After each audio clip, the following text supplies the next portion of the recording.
Hi everyone, my name is Junon. I have a health science background and I'm the author of the book Truth and Empathy: How to Find Your Soulmate.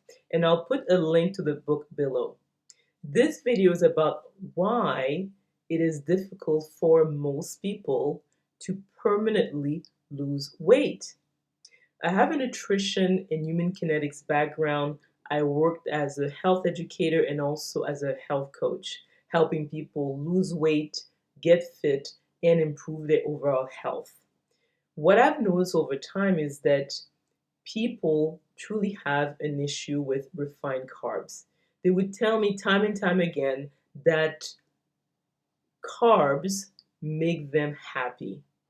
And that is something that is rarely discussed because sugar is often viewed as a treat. So let's say someone is getting married or it's someone's birthday, they're graduating from university or whatever it is, sugar is usually involved. There's going to be a cake, there's going to be donuts, there's going to be candy because it's viewed as something positive. But if, let's say, you do more research, you realize that there's a real danger to overconsumption of refined carbs. And I've got some information here because I think it's important to watch other people who are true specialists in this field so that you can, increase your knowledge base. So one is, his name is Dr. Robert Cywes. He's a bariatric surgeon in the U.S. And he called himself the carb addiction doc because he's struggled with losing weight and he's helping people do that as well. The other person, and I'm going to put videos about these two doctors. Her name is Dr. Vera Tarman. She is Canadian, and she wrote the book Food Junkies. And again, I think it's a really good read for anyone who is trying to deal with this issue. And actually, I'm going to start with a quote when it comes to how prevalent sugar is in our society. So here she says in her book, Food Junkies, that in his fascinating book, Wheat Belly, William Davis bluntly draws a parallel between popular agricultural products like wheat and sugar cane and alcohol. Beer is just liquid bread, or bread is just liquid beer. Rum is just liquid sugar, or sugar is just solid rum. And so, in other words, let's say you hear someone say, "Well, uh, I don't drink, I don't smoke, but they eat a lot of sugar." Well, it is the same thing as, let's say, drinking alcohol. So you see how they are all linked, and all these substances are very addictive. Um, Let me explain what I mean when it comes to what makes people gain weight. Let's say if you have a backyard, you can actually see an apple tree, but you won't see a donut tree. So a person cannot gain weight or become overweight eating real food. And the reason being is that real food is lean protein, non starchy vegetables, and some good fats. And when a person eats real food, there are receptors in the body, in the GI tract, so it's satiety receptors that are going to tell you I'm full. So there's only so much turkey someone can eat. There's only so much broccoli and kale a person can eat or good fats because naturally the body will say it's enough. Whereas when you think about refined carbs, it's not the case.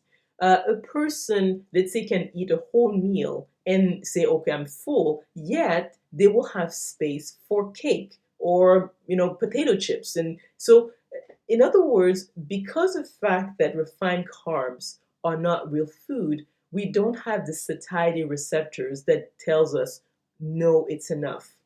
And the other point also I've noticed is that in North America, I would say, based on my observation and talking to a number of people, about 80% of people are facing some kind of a mental health issue.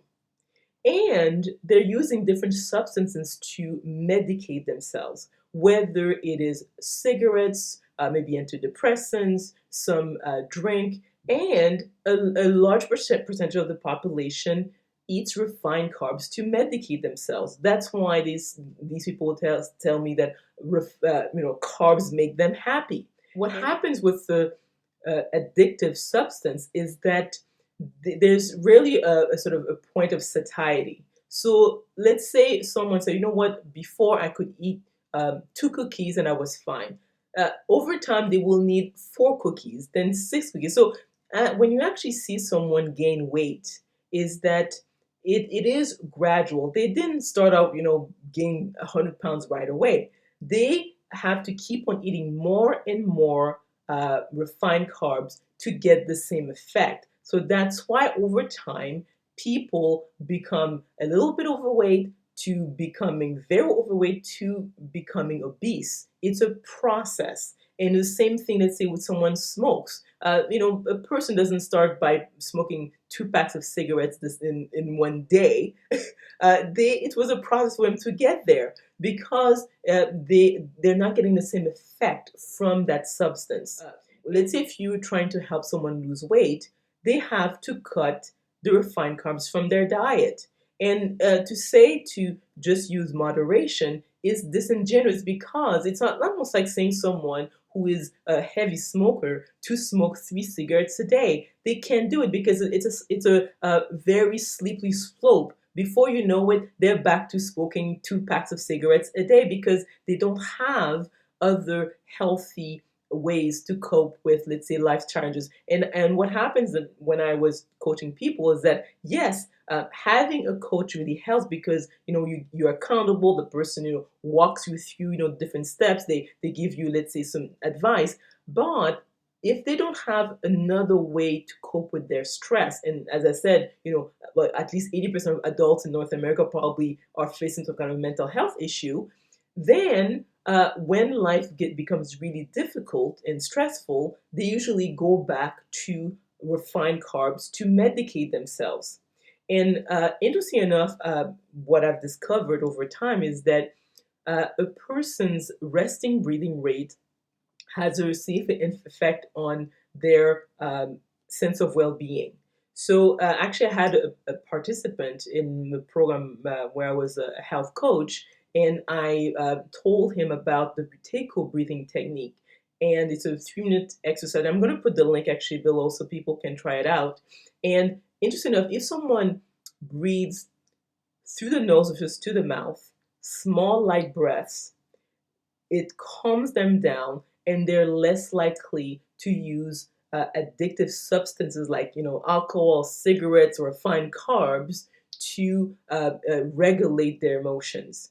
So again, I'm going to put a link below. It's this exercise is by Patrick Mckeown. He is an Irish breathing trainer who uses the Buteyko technique to help people improve their overall health. So in other words, I would say to people, you really need to look into meditation, proper breathing, exercise, and refined carbs should really be removed from the diet. If a person is susceptible to carb addiction, if carbs make you happy, you really have to look at the substance as cigarettes. And the negative effect of eating refined carbs at large amounts over a long period of time is devastating. So people obviously will have type 2 diabetes, can become blind, can be amputated. This is a serious issue that people really should look at. Refined carbs are not found in nature. There's maybe honey, but when you look at, let's say, fruits, especially low sugar fruits, so like it's an apple, the sugar is diluted. There's fiber mixed into it. There are vitamin, minerals. So the sugar is designed in a way that is not as nearly addictive as refined carbs like M&Ms or cake. So you realize that if you eat real food, your weight should naturally normalize. And if you see someone who has a weight issue, it's virtually impossible that this person is not eating a large amount of refined sugars. To summarize, refined carbs are an addictive substance, just like alcohol and cigarettes. If you see someone who is struggling with their weight, you have to look at how much refined carbs they eat on a regular basis. And most people eat refined carbs to manage their moods. So you have to look at other ways to do so. For example, meditation, exercise. And I obviously talked about the breathing exercise, so breathing through the nose versus into the mouth, and how it has a calming effect on the body. And also look at maybe having a support system around you, to have someone to talk to. So, in other words, refined carbs are not some kind of an innocent thing that you people can eat as much as they want, although it is in almost every food that is in the market nowadays. So I trust that this information was eye opening. And if you enjoyed it, please click on the like button, subscribe to my channel, and we will talk soon.